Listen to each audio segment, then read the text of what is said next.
বার বলি কয়েক তো মস্ক করাইলাম। এজন্য আহলে কোরআন নামে একটা ফিতনাবাজ দল আছে আমাদের ভিতরে। ফিতনার অনেক দল। এক দলের নাম শিয়া, আর এক দলের নাম কাদিয়ানি, আর এক দলের নাম হচ্ছে হিজবুত তৌহিদ। চেনেন নাকি হিজবুত তৌহিদ? ইদানিং যুবকরা ফেসবুকে দেখছো হিজবুত তৌহিদের পাঙ্কু সেলিম ইদিন নামাজ পড়াইছে। লিডারের নাম হলো পাঙ্কু সেলিম। কোরআন শরীফও শুদ্ধ করে ভর্তি করে থুতিতে এনে খাইজনি বগলের সাইজের কুটি কুটি কাটা দাড়ি, নারী আর পুরুষ একসাথে মাঠে নিয়ে ময়দানে ঈদের নামাজ পড়াইছে। এরপরে মহিলাদের কাছে মাইক্রোফোন দিয়ে তাদের অভিব্যক্তি জানতে চাইছে, আপনি ঈদের নামাজ পড়ে কেমন লাগলো আপনার? মহিলা বলতেছে, জীবনে কোনোদিন আসতে পারেনি, আপনার ওসিলে আসতে পারছি, মহা খুশি ঠেকতেছে। আমাকে আগের হুজুররা আসতে দেয়নি, পুরুষের সাথে একটা ঠেলা ধাক্কা, একটা আনন্দ, আলাদা একটা আনন্দ, এটা আমাদের খাইতে দেয়নি, এবার এসে খাইতে পেরে দিল্লি ঠান্ডা হয়ে গেছে। এই সাড়ে শয়তানের গ্রুপের নাম হলো হিজবুত তৌহিদ। এরপরে আর একটা গ্রুপ বেরোয়েছে আহলে কোরআন।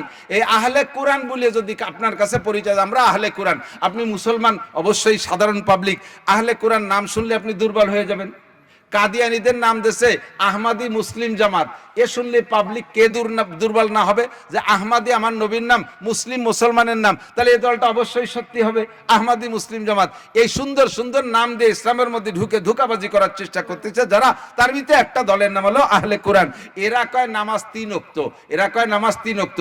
যদি কেউ কখনো এসে আপনাকে কোনোভাবে আহলে কোরআন পরিচয় দেয় নাই, নিজের কোনো সনদ সার্টিফিকেট দেখায় নাই, শুধু বলছে যে কোরআনে পেয়েছি নামাজ 3 ওয়াক্ত, আপনারা কেন 5 ওয়াক্ত পড়বেন? আকিমিস সালাতা তরাফাইন, দলিল দেয় আকিমিস সালাতা তরাফাইন নাহারি ওয়া যুলাফাম মিনাল লাইল ইন্নাল হাসানাতি ইউযহিবনাস সাইয়্যাত। এই আয়াতের ভিতরে উনি কোরআন শরীফের ভিতরে নামাজ 3 ওয়াক্ত পেয়েছে। এ কথা বললেই আপনি নির্ঘাত বুঝে নেবেন ওইটা আহলে কোরআনের সদস্য, ওটা আরেকটা নতুন ফিতনাবাজ দল। কথা কোন বুঝতে পারবেন না? এই বুঝ নিয়ে ওরে বলবেন যে বাবা আমরা একদিন পূর্বপুরুষ ধরে 5 ওয়াক্ত পড়ে আসছি। আমাদের এলাকার ফুকরুল হুজুর মাওলানা নুরুল হক সাহেব, গহরডাঙ্গার চন্দ্রদিগেলের আব্দুল ওহাব সাহেব, তারপরে সুটপার খলিল সাহেব, গহরডাঙ্গার সদর সাহেব, আমাদের এলাকার যথেষ্ট উলামায়ে কেরাম আছে, সরসিনের হুজুররা আছে, ফুরপুরের হুজুর আছে, সবাই আমাকে সরমনের পিসাব 5 ওয়াক্ত নামাজের কথা কয়। তুই একা এসে নতুন 3 ওয়াক্ত ঠেলি উঠলি, চল যাই এর এক হুজুরির দ্বারে তুই আর আমি একসাথে যাই, দেখবেন জীবনেও কোনোদিন আমার কাছে আসবে না, ওরা কোনোদিনও আনতে পারবেন না। তারাবির নামাজ 8 রাকাত, এই দাওয়াত আপনাদের কাছে দেয় একদল, দেশে না আছে না দাওয়াত? এই 8 রাকাত তারাবির নামাজের দাওয়াত আপনারে দেয়, আমারে দেয় না। খেয়াল করছেন? স্কুল কলেজ ইউনিভার্সিটি ছেলেরা 8 রাকাতের দাওয়াত দেয়, পাবলিকরা 8 রাকাতের দাওয়াত দেয়, মহিলাদের 8 রাকাতের দাওয়াত দেয়। আপনারা এই জায়গা ওর সাথে ঝগড়া করে পারবেন না, কারণ ও যেহেতু দাওয়াত দিতে আসছে, ও প্রিপারেশন নিয়েই আসছে, ও সেভাবে হাতিয়ার তৈরি করেছে, ওর সাথে ঝগড়া করে আপনি পারবেন না। আপনি সংক্ষেপে একটা কথা বলবেন, বাবা আমরা এই এলাকার মানুষ, নাসির সাহেব, মৌলানা নাসির আমাদের দেশের ছেলে হলেও আমরা কিন্তু তারও শুনি। তো উনি যদি মাঠে এসে বলে দেয় যে তারাবি 8 রাকাত, তাহলে তোর এই বাড়ি বাড়ি ভেরিয়ারা লাগবে না। উনি এক মাঠে বলে দিলে হাজার হাজার মানুষ তোর দলে চলে যাবে। কাজে তুই এই ঘুসুর ঘুসুর কোনাখানা দিয়ে সিফাসভার মধ্যে না দিয়ে চল, হুজুর বাড়ি আছে, হুজুরের কাছে যাই। কবে যে চলেন যাই, মাঝপথে যে আপনি দাঁড়ান আমি একটু আসতেছি, পায়খানার নাম কেউ পিছন দিয়ে পলাইছিল, জীবনে কোনদিন আমার দ্বারা যাবে না। ঈদের নামাজের তকবীর 6টা না 12টা, এইগুলি এই রমজানে চলছে আর এক পাগলামি। ঈদ মুবারক বলা জায়েজ নাই, ঈদ উপলক্ষে নতুন কাপড় কিনা জায়েজ নাই, ঈদ উপলক্ষে নতুন কাপড় কিনা জায়েজ নাই, ঈদ উপলক্ষে খাওয়া খাই জায়েজ নাই, এগুলো সব বেদাত। এই কি যে কবন বুঝে উঠতে পারতেছি না। এই সমস্ত ফালতু গ্রুপ আপনাদের আমাদের মধ্যে আইসা দাওয়াত দিতে দেবে বিভিন্ন ভাবে। এদের দাওয়াত আপনারা দাওয়াত তো খাবেনই না, বরঞ্চ জবাব আপনি দিতে গেলে হেরে যাবেন। যখনই হেরে যাবেন তখন তারটা আপনার ভালো লাগা শুরু হবে। কাজেই আপনাকে দায়িত্ব দিলাম, একটু মেহেরবানি করে এই নতুন কেউ কিছু বলতে আসলে এটা আমাদের কাছে নিয়ে আসবেন, আমরা অনেক দূর না। এবং বরঞ্চ আমি বর্তমানে আপনাদের কাশিয়ানির ভিতরেও মোটামুটি সেটেল হওয়ার মতো বাইটিপাড়া জমি রাখছি, ওখানে মাদ্রাসা টাদ্রাসা ঘর বাড়িটা করি ফেলবানি, দাঁড়ে দাঁড়ে পাইয়ে যাবেন। বাইটিপাড়ার মোড়ে ওয়াজের সিজনে কমপক্ষে সপ্তাহে 5 দিন আমার রাতে 1-2টার সময় হাসানের চাঁদ দোকানে পাওয়া যায়, একটু নিয়ে এসেন। কয়ে যে চল যাই হাসানের চাঁদ দোকানে, হুজুর আছে, রাত 2টার সময় তোর সাথে বুঝাই দেই। হুজুর একটু তুই বুঝাই দে, হুজুর যদি কয়ে দেয় তাহলে আমরা 8 রাকাত না আরো কম ভর্তি করি তাও পড়বো, দরকার মুঠেই পড়বো না, জীবনও আসবে না, কোনোদিনও আসবে না। তো নামাজ কয় রাকাত, কয় ওয়াক্ত? আল্লাহ পাক বললেন ইব্রাহিম সারা দুনিয়ায় আখিরি নবীর উম্মত 5 ওয়াক্ত নামাজ পড়বে, পড়তে উঠতে উঠতে আজান হবে। বুনিয়াল ইসলাম আলা খামসিন, ইসলামের ভিত্তি 5টা। শাহাদাতি আল্লাহ ইলাহা ইল্লাল্লাহ, 1 নম্বরে কলেমায়ে শাহাদাত, 2 নম্বরে ইকামিস সালাত 5 ওয়াক্ত নামাজ, 3 নম্বরে ইতাই যাকাত, মাল হইলে যাকাত দেওয়া, 4 নম্বরে ওয়াসল হজ, হজ করা, 5 নম্বরে ওয়াসওমি রমাদান, রমজান মাসে রোজা রাখা। সারা দুনিয়ার মানুষ 5 ওয়াক্ত নামাজ পড়বে, তার জন্য আজান দেবে। কিন্তু হজ ও ইসলামের একটা ভিত্তি, এর জন্য আজান হবে না। এর আজানটা তুমি ইব্রাহিম দিয়ে দাও। আযিন ফিন্নাস, কাবা ঘরের পাশে দাঁড়ায় তুমি আজান দাও। ইব্রাহিম আলাইহিস সালাম হজের আজান মানে হজের আহ্বান, তোমরা হজে আসো। ইব্রাহিম বললেন, আল্লাহ আমার এই আজান কত দূর যাবে, কে শুনবে? আল্লাহ কয়, বলবা তুমি, পৌঁছাই দেব আমি। আজান দেবা তুমি, লাউড স্পিকার লাগবে না, মাইক লাগবে না, টেলিফোন লাগবে না, সব কিছু ইথারের মাধ্যমে পৌঁছায়। এই ইথারের মালিক জোরে বলেন কে? কয় আমি পৌঁছাই দেব। ওই সময় দুনিয়ায় যত মানুষ ছিল, ইব্রাহিম ইসলাম হজের দাওয়াত দিলেন। ওই সময় দুনিয়ায় যত মানুষ ছিল, সমস্ত মানুষ ইব্রাহিম আলাইহিস সালামের হজের আজান শুনেছিলেন। এমনকি রূহের জগতে ছিলাম আমরা রূহের জগতে ছিলাম সেই সময়, আমাদের কানেও পৌঁছে গিয়েছিল, কিন্তু মনে নাই।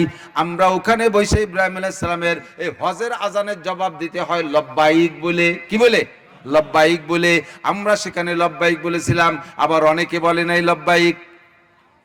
হাদিসের ভিতরে লেখে, তাফসীরের মধ্যে লেখে, যারা ওই দিন রূহের জগতে থাকা অবস্থায় ইব্রাহিম আলাইহিস সালামের হজের আজানের জবাব লব্বাইক বলে বলেছিলেন, দুনিয়ায় আসার পরে ওই লোকটা কাবা ঘরের থেকে যত দূরে বসবাস করুক না কেন, যত দূরে তার ঘর বাড়ি হোক না কেন, আর যত অভাবী আর গরিবই হোক না কেন, কোনো না কোনো মিডিয়ায়, কোনো না কোনো মাধ্যমে আল্লাহ পাক তাকে জীবনে একটা বার হলেও কাবা ঘর দেখার তৌফিক দান করবে, হজ উমরা করার তৌফিক আল্লাহ তাআলা দান করবে।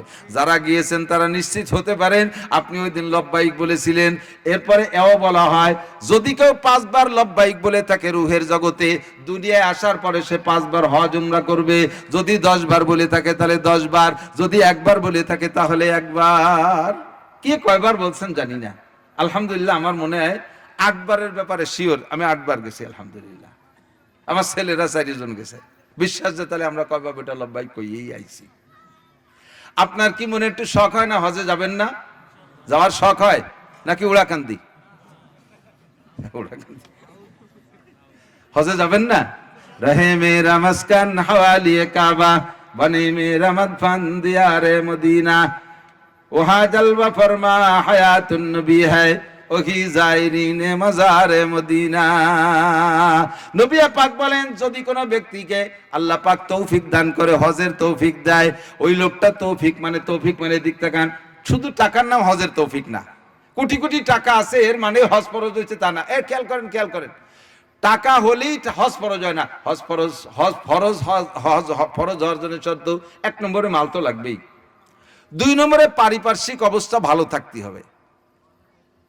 পারিপার্শ্বিক অবস্থা বলতে আপনার ঘরে বৃদ্ধা মা বাবা আছে, তাদের সেবা শুশ্রূষা খেদমতের জন্য তেমন কেউ নেই। আপনি চলে গেলে তাদের যে কোনো সময় একটা দুর্ঘটনা ঘটতে পারে। এই আব্বা মাকে ফেলে রেখে যত টাকার মালিক হন না কেন, আপনাকে হজে যাওয়া যাবে না। ওনাদের একটা ব্যবস্থা হোক, আজ হোক কাল হোক, যেদিন হোক সেদিন, তারপরে আপনি যাবেন।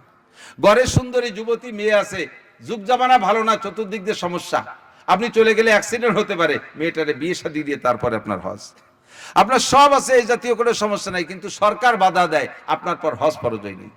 সরকারও বাধা দেয় না, সবকিছু ওকে, কিন্তু শরীর ভালো না, আপনার পর হজ ফরজ হয়নি।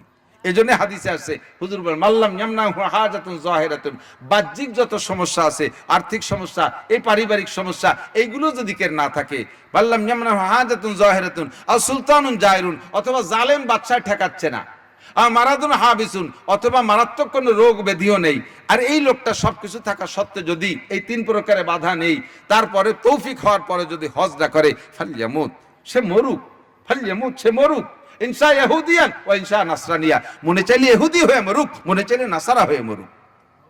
ওর ব্যাপারে আল্লাহ রসুলের কোনো জিম্মাদারি নাই। আমি 10 বিঘে জমি করলেন, ছেলেরা টাকা পাঠায়, খালি জমি কেনেন আর জমি কেনেন, বিল্ডিং বানাবেন, ঘর বাড়ি বানাবেন, মার্কেট করবেন, একটার পর একটা করতেই তালে আছেন। একটা বার কি শখ হয় না? একটা বার কি শখ হয় না? যুবকরা, তোমরা যারা পয়সা কামাই করো, তোমার আব্বারে একটা বার পাঠাও। জিন্দেগিতে কত নামাজ কাজা হয়ে রয়েছে জানেন? প্রত্যেকটা মানুষের, অধিকাংশ মানুষের থাকে, পাবলিক যারা আছে বিশেষ করে, আপনার কাবা ঘরে হেরেম শরীফের মসজিদে এক ওয়াক্ত নামাজ পড়লে 1,27,000 ওয়াক্তের সওয়াব। কমে গেছে তাই সুবহানাল্লাহ আসছে বলেন যে এক ওয়াক্ত পড়লে 1,27,000 ওয়াক্তের সওয়াব এক ওয়াক্তে। তাহলে এক ওয়াক্ত ফজর পড়লে 1,27,000 ওয়াক্ত ফজরের নেকি, এক ওয়াক্ত জোহর পড়লে এরকম। তো 40 দিনের প্যাকেজ থাকে হজের বেশিরভাগই, তার ভিতরে 22 দিন লাগাতারই মক্কায় থাকা লাগে, 8 দিন বা 10 দিন মদিনায়, আর কয়েকদিন মেনা আরাফা এটা ওটা দিয়ে কেটে যায়। তো সর্বনিম্ন 22 দিন আপনি নামাজ পড়লে মক্কায়, তাহলে কি পরিমাণ নামাজের নেকি পাইলেন? আপনার এই নেকি দিয়ে পিছনে যত কাজা আছে নামাজ ছুটে গেছে, এই কাজার গ্যাপ গর্তগুলো আল্লাহ তাআলা এই বাড়তি ফজিলত দিয়ে ভরপুর করে দিতে পারে। যাওয়া দরকার আছে না নাই? মদিনায় নামাজ পড়বেন এক ওয়াক্তের বিনিময়ে 1000 ওয়াক্তের সওয়াব। মহিলাদের অর্থের উপরে মহিলাদের ফরজ, আর পুরুষের অর্থের উপরে পুরুষের ফরজ। বিনোদন করার জন্য, তারপর কি বলা হয়, এই পর্যটনী করার জন্য, ভ্রমণের জন্য, আনন্দের জন্য আপনি হজ করবেন না। আপনার হজ হবে, প্রথম হজটা হবে একমাত্র ইখলাসের সাথে আল্লাহর দ্বীন পালনের জন্য, ইসলামের একটা ভিত্তিকে মজবুত করার জন্য আপনি হজটা করবেন। আল্লাহ তৌফিক দিলে আপনি চেষ্টা করবেন কমপক্ষে একটা উমরা করেন, কমপক্ষে একটা উমরা করেন। উমরা অত কঠিন কাজ না, শুধু তওয়াফ আর সাই, 2টা কাজ উমরায়। আপনি একটু উমরা করেন, রসুলের রওজার কাছে গিয়ে একটা সালাম দিতে পারলে আপনি বুঝবেন কেমন লাগতেছে। এই বুঝতে আমি বুঝতে পারবো না। ছোট্ট 4-5 বছরের পোলা পান্ডে যদি বিয়ের কথা বলা হয়, তারে যেমন বিয়ের মজা বুঝানো যায় না, বিয়ের মজা বুঝানো যায় না। বিয়ে করলে তার কি মজা, এটা 5 বছরের পোলা মানে কি বোঝে, এটা সে যেমন বোঝে না। আমরা যারা মক্কায় না গেছি মোমেন মুসলমান, মক্কা ওই রসুলের রওজার কাবা ঘর দেখলে যে কি মজা, এইটা এরকম বোঝানো যাবে না। দেখলে বুঝবেন কেমন লাগে। আল্লাহ পাক আমাদের তৌফিক দান করুন। আমরা একটা তলবিয়া পড়ি, এই তলবিয়া আল্লাহ কবুল করলে হয়তো আমাদেরকে নিয়ে বসতে পারে। তলবিয়া মানে লব্বাইক লব্বাইক আল্লাহুম্মা লব্বাইক লব্বাইক লা শারীকা লাক লব্বাইক ইন্নাল হামদা ওয়ান নি'মাতা লাকা ওয়াল মুলক লা শারীকা লাক। আল্লাহ তৌফিক দান করুন। আর সময় দিতে পারছি না, ছোট্ট একটা আমল বলি। হুজুর বলেন মান সামা রমাদান ঈমানান ওয়া ইহতিসাবান, যে ব্যক্তি ঈমানের সাথে নেকির আশায় রমজানে রোজা রাখছে, সুম্মা আতবাউ সিত্তা মিন শাওয়াল, এরপরে শাওয়াল মাসে 6টা রোজা। 6টা রোজা, কয়টা রোজা? কানা কাসিয়ামিদ দাহার। শুনেছেন উলামায়ে কেরামের কাছ থেকে, ঈদগাহেও শুনেছেন, মসজিদেও শুনেছেন। আমরা আবার রিপিট করি সেই কথাটা ময়দানে ফেলাইয়া। মা বোনরা বিশেষ করে রোজাগুলো খুব বেশি রাখে, আপনারাও রাখেন। এখনো দিন অনেকটা বড় হয়ে যায়নি, মাত্র 6:15 ইফতার করতে পারতেছেন, গরমও হয় নাই, পিপাসাও হয় না, কাজ কামও মোটামুটি কম আছে। এর ভিতরে 6টা রোজা যদি রাখতে পারেন, তাহলে এই 6 আর রমজানের 30, এবার তো 30 পুরিয়ে গেছে, 30 আর 6 36, আর প্রত্যেক এক একটা রোজার বিনিময়ে 10টা রোজার নেকি দেওয়া হয়। কাজেই 36 10 = 360, 5 দিন রোজা রাখা হারাম, 360 পুরো বছর রোজা রাখার নেকি পেয়ে যাবেন।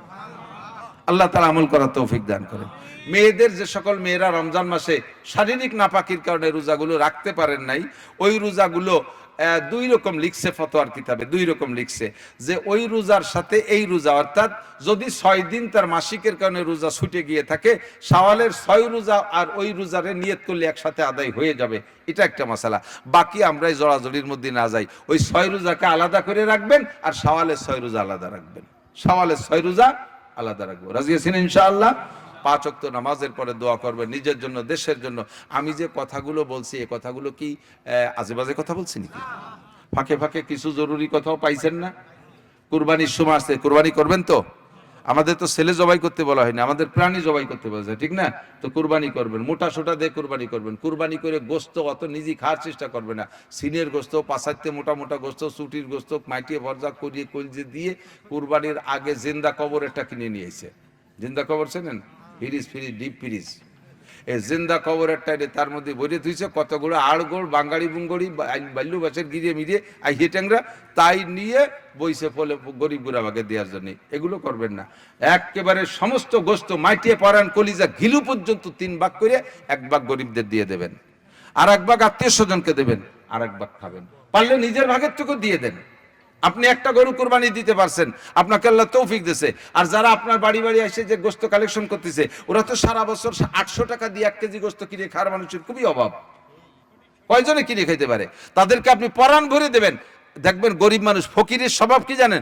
ফকিরের স্বভাব, ফকির নিজই বড় লোক, আর দোয়া করে না কোনোদিন। ফকির চাইছে 5 টাকা, তারে 10 টাকা দিয়েছেন, আল্লাহ ইনারে 10 কোটি টাকা দাও। ও আপনারে 10 কোটি ও একবারও কান আল্লাহ আমারে ধনী বানায় দেওয়ার জন্য আমার ভিক্ষরা না লাগে, এক হয় না। ও যে দেয় তারে আরো বড় লোক বানানোর দোয়া রে। তো ফকির রে গরিব রে গোস্ত বেশি দেবেন, ও দোয়া করবে আল্লাহ আগামীবার জন্য বড়কাকে দুনিয়া দিতে পারে।